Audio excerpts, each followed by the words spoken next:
ಚಂದ್ರಯಾನ ಸೂರ್ಯ ಮಿಷನ್ನಂತಹ ಯಶಸ್ವಿ ಹೆಜ್ಜೆಗಳ ಬಳಿಕ ಭಾರತ ಈಗ ಸಾಗರದ ಆಳದ ಯಾನಕ್ಕೆ ಜಿಗಿತಾ ಇದೆ. ಸಮುದ್ರ ಆಳ ಅಂತರಿಕ್ಷಕ್ಕಿಂತಲೂ ನಿಗೂಢ ಹಾಗೂ ಅಪಾಯಕಾರಿ. ಆದರೂ ಸಾಗರದಾಳ ಅಧ್ಯಯನಕ್ಕೆ ಮತ್ಸ್ಯ ಎಂಬ ನೌಕೆಯನ್ನ ತಯಾರಿಸಲಾಗಿದೆ. ಈ ಬಗ್ಗೆ ಹೆಚ್ಚಿನ ಡೀಟೇಲ್ಸ್ ಇಲ್ಲಿದೆ.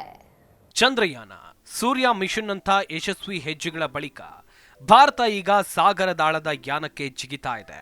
ಸಮುದ್ರದ ಆಳ ಅಂತರಿಕ್ಷಕ್ಕಿಂತಲೂ ನಿಗೂಢ ಹಾಗೂ ಅಪಾಯಕಾರಿ. ತಮ್ಮ ಸ್ವಂತ ಭೂಮಿಯಲ್ಲಿರುವ ಸಮುದ್ರದಾಳಕ್ಕೆ ಹೋಗೋಕೆ ಮಾನವನಿಗೆ ಈಗಲೂ ಹಿಂಜರಿಕೆ ಇದ್ದೇ ಇದೆ. ಆದಾಗ್ಯೂ ಈಗ ಭಾರತ ಈ ಸಾಗರಕ್ಕೆ ಸವಾಲು ಹಾಕೋಕೆ ಸಜ್ಜಾಗಿದೆ. ಭಾರತೀಯ ವಿಜ್ಞಾನಿಗಳು ಮಹತ್ವಾಕಾಂಕ್ಷಿಯ ಸಮುದ್ರಯಾನ ಯೋಜನೆಗೆ ಸಿದ್ಧತೆಯನ್ನ ಆರಂಭಿಸಿದ್ದಾರೆ. ಮತ್ಸ್ಯ 6000 ಸಬ್ಮರ್ಸಿಬಲ್ ನೌಕೆ ಮೂಲಕ 3 ಮಾನವರನ್ನ ಸಮುದ್ರದಾಳದ 6 ಕಿಲೋಮೀಟರ್ ದೂರಕ್ಕೆ ಕರೆದೊಯ್ಯಲಿದ್ದಾರೆ. ಭಾರತದ 4ನೇ ತಲೆಮಾರಿನ ಆಳ ಸಮುದ್ರಯಾನ ಮಾನವ ಸಹಿತ ವೈಜ್ಞಾನಿಕ ಸಬ್ಮರ್ಸಿಬಲ್ ಮತ್ಸ್ಯ 6000ನ ವೆಟ್ಟೆಸ್ಟ್ ಅನ್ನ ಕಟ್ಟುಪಲ್ಲಿ ಬಂದರ್ನಲ್ಲಿ ಯಶಸ್ವಿಯಾಗಿ ಪೂರ್ಣಗೊಳಿಸಲಾಗಿದೆ. ಭೂವಿಜ್ಞಾನ ಸಚಿವಾಲಯದ ಅಡಿಯಲ್ಲಿ ಡೀಪ್ ಓಷನ್ ಮಿಷನ್ ಉಪಕ್ರಮಗಳ ಅಡಿಯಲ್ಲಿ ರಾಷ್ಟ್ರೀಯ ಸಾಗರ ತಂತ್ರಜ್ಞಾನ ಸಂಸ್ಥೆ ಇದನ್ನು ಅಭಿವೃದ್ಧಿಪಡಿಸಿದೆ. ಅತ್ಯಾಧುನಿಕ ಸಬ್ಮರ್ಸಿಬಲ್ ಅನ್ನ ಅದರ ಸಾಂದ್ರವಾದ 2.1 ಮೀಟರ್ ವ್ಯಾಸದ ವೃತ್ತಾಕಾರದ ಹಲ್ನಲ್ಲಿ 3 ಮನುಷ್ಯರನ್ನ ಸಾಗಿಸುವಂತೆ ವಿನ್ಯಾಸಗೊಳಿಸಲಾಗಿದೆ. ಅಷ್ಟೇ ಅಲ್ಲದೆ 2025ರ ಅಂತ್ಯದ ವೇಳೆಗೆ 500 ಮೀಟರ್ ಆಳದಲ್ಲಿ ಪರೀಕ್ಷಿಸಲಾಗುವುದು. ನೌಕೆ ವಿವಿಧ ರೀತಿಯ ಘಟಕಗಳನ್ನು ಒಳಗೊಂಡಿದೆ. ಡ್ರೈವಿಂಗ್ ಆಗಿ ಬ್ಯಾಲೆಸ್ಟ್ ಸಿಸ್ಟಮ್, 3 ದಿಕ್ಕುಗಳಲ್ಲಿ ಚಲನೆಗಾಗಿ ಥ್ರಸ್ಟರ್ಗಳು, ವಿದ್ಯುತ್ ಪೂರೈಕೆಗಾಗಿ ಬ್ಯಾಟರಿ ಬ್ಯಾಂಕ್ ಮತ್ತು ಮೇಲ್ಮೈಗಾಗಿ ಸಿಂಟ್ಯಾಕಿಸ್ಟ್ ಫೋಮ್ ಅನ್ನ ಹೊಂದಿದೆ. ಇದು ಅತ್ಯಾಧುನಿಕ ವಿದ್ಯುತ್ ವಿತರಣಾ ಜಾಲ, ಅತ್ಯಾಧುನಿಕ ಕಂಟ್ರೋಲರ್ ಹಾರ್ಡ್ವೇರ್ ಅಂಡ್ ಸಾಫ್ಟ್ವೇರ್ ಮತ್ತು ಅಂಡರ್ ವಾಟರ್ ನ್ಯಾವಿಗೇಷನ್ ಡಿಸೈರ್ಗಳನ್ನು ಒಳಗೊಂಡಿದೆ. ಕಮ್ಯುನಿಕೇಷನ್ ಸಿಸ್ಟಮ್ಗಳಲ್ಲಿ acoustic modem, underwater telephone ಮತ್ತು ಮೇಲ್ಮೈ ಸಂವಹನಗಳಿಗಾಗಿ ವೆರಿ ಹೈ ಫ್ರೀಕ್ವೆನ್ಸಿ ಸೇರಿವೆ. ನಿಖರವಾದ ಮೇಲ್ಮೈ ಸ್ಥಳ ಟ್ರ್ಯಾಕಿಂಗ್ ಆಗಿ ನೀರೊಳಗೆ ಅಕೌಸ್ಟಿಕ್ ಸ್ಥಾನೀಕರಣ ಮತ್ತು ಜಿಪಿಎಸ್ ಅಳವಡಿಸಲಾಗಿದೆ. ಜಲಾಂತರ್ಗಾಮಿ ನೌಕೆಯ ಒಳಗೆ ಮಾನವನ ಜೀವನಾಧಾರ ವ್ಯವಸ್ಥೆಗಳು, ವಿವಿಧ ಪರಿಸರ ಮತ್ತು ಪ್ರಮುಖ ನಿಯತಕಾಂಶಗಳನ್ನು ಪ್ರವೇಶಿಸೋಕೆ ಸಂಚರಣೆ ಜಾಯ್ಸ್ಟಿಕ್ಗಳು, ಹಾಗೆ ವಿವಿಧ ನೀರೊಳಗೆ ಬೆಳಕು ಮತ್ತು ಜಲಾಂತರ್ಗಾಮಿ ನೌಕೆಯ ಹೊರಗಿನ ಕ್ಯಾಮೆರಾಗಳಿಗೆ ವಿಶೇಷ ಗಮನವನ್ನು ನೀಡಲಾಗಿದೆ.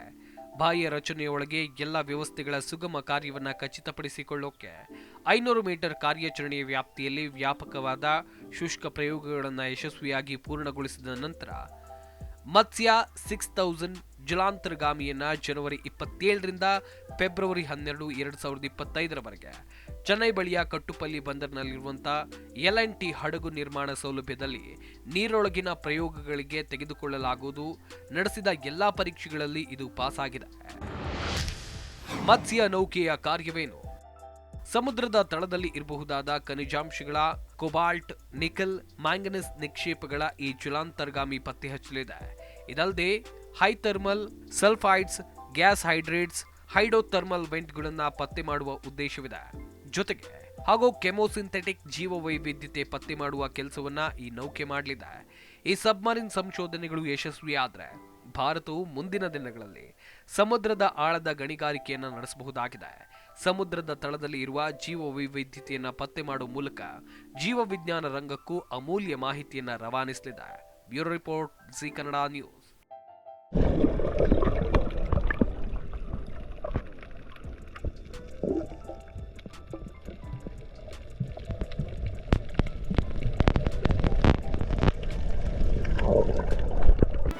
ಜಿ ಕನ್ನಡ ನ್ಯೂಸ್ ಈಗ ನಿಮ್ಮ ಮನೆಯಲ್ಲೇ ನೋಡಿ. ಎಲ್ಲ ಕೇಬಲ್ಗಳಲ್ಲಿ ಈಗ ಲಭ್ಯ.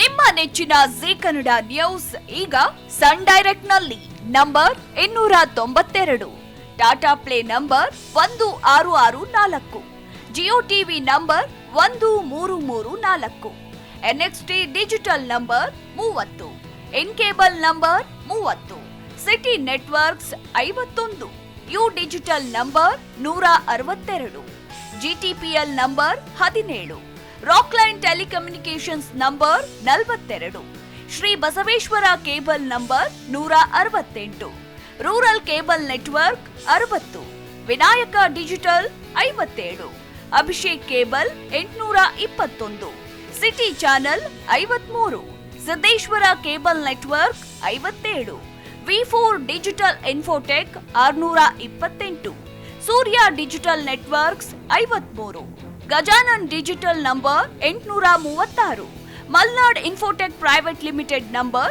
56, Metrocast number 830, victory digital number 167ರಲ್ಲಿ ನೋಡಿ ಆನಂದಿಸಿ.